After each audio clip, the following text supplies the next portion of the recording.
What's up gamers, DreamcastGuy here reviewing today Battlefield 1. In the last few years, it seems every shooter has been set in the distant future, having us blast aliens, or takes place during World War II so we can kill the Nazis. One time period that is rarely explored in detail is the First World War, a turbulent era when amazing new machines were being built that changed the landscape of combat. Powerful airplanes, armored tanks, and even explosive-filled trains were all rushed into battle as fast as possible. Every nation on the planet was in a race to create the deadliest tools imaginable in a quest for strength, and it's here that our story begins. The single player of this game lets you take part in 5 different key moments of the war. Each of these tales is roughly an hour long and follows one soldier on their own brutal mission. From a pilot dominating the skies to a scared trooper sneaking through a muddy swamp, the campaign immediately grabs you. Battlefield 1 does something I never would have expected. It's a game all about struggle, but instead of glorifying it, it truly shows you how ruthless and terrible this time was. Friends die, honest men are lost, and there really isn't a clear good guy. This was especially apparent during the opening chapters. We are thrown into the boots of random people holding the lines as enemy forces crash against us. When you're hit by a bullet, it shows you slowly slump to the ground before everything shifts focus to a new person. The names of each soldier are flashed on screen as we die to remind you that this is more than just digital bits floating along.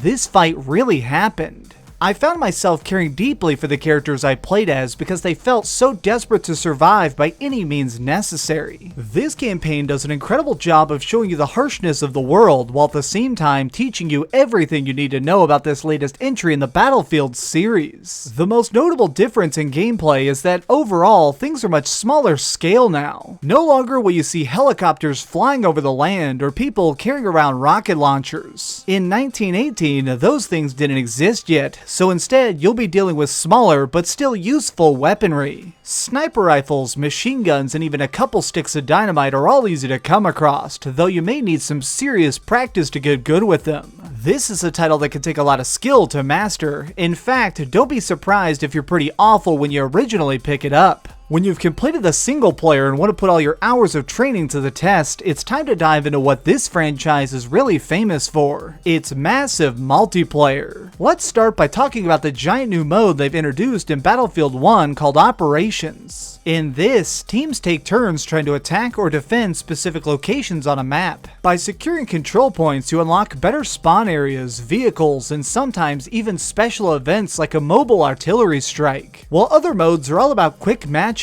Operations takes place over several rounds that can take over 30 minutes to finish. Never did I find myself getting exhausted or bored during these long confrontations though. Since it keeps shifting objectives and changing maps, I just loved getting to rush back into the fight. However, where I had the most fun was in the newly made Pidgins Mode. Think of this as capture the flag, but with a minor twist. A bird will appear randomly on the map, and everyone has to run for it. The first person to pick it up now has a timer that counts down how long you have to wait before you can release it. Essentially, you're trying to write a message to attach to its legs so it can fly off and tell your army to destroy your foe. It's pretty hard to write while running though, so whenever you stop moving, the meter fills much faster. This creates a cool risk-reward system. Since everyone on both teams can see your exact location, you better stay well guarded if you want to be able to live long enough to launch your pigeon. Along with these 2 freshly invented modes, they brought back Deathmatch, Domination, and Rush, a game type where you're working together with squad mates to blow up targets. As a whole, Battlefield 1 is absolutely astounding. It's been years since a shooter's campaign has been able to make me feel such a wide range of emotions. One of the only major issues I have with this game is that I think upgrades in multiplayer happen way too slowly. On average, I would only level up every hour or so. Doing this earns you war bonds, which can be spent to unlock weapons for each class. Since you have 5 different classes you can play as, and they really need those upgrades to fight their best, it can almost make you feel weak for the opening 8 hours of online matches. My other big problem is that I wish we had a few more tools for taking out tanks. When you're running through a blown up city and come face to face with one of these beasts, you know that basically your entire team is about to be slaughtered. Other than these glaring flaws, this is a wonderful title. Okay, so we've heard some good and some bad, but let's head over to the ratings board and put a big number on it.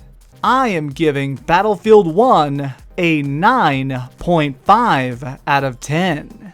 If you're the type of person who likes competitive gameplay or you're just hungering for a unique slice of history, I highly recommend this title. Thanks so much for watching, gamers. This has been DreamcastGuy with another review. If you enjoyed this video, please give it a thumbs up, share with your friends, and subscribe if you haven't already. But do me the biggest favor of all and keep dreaming.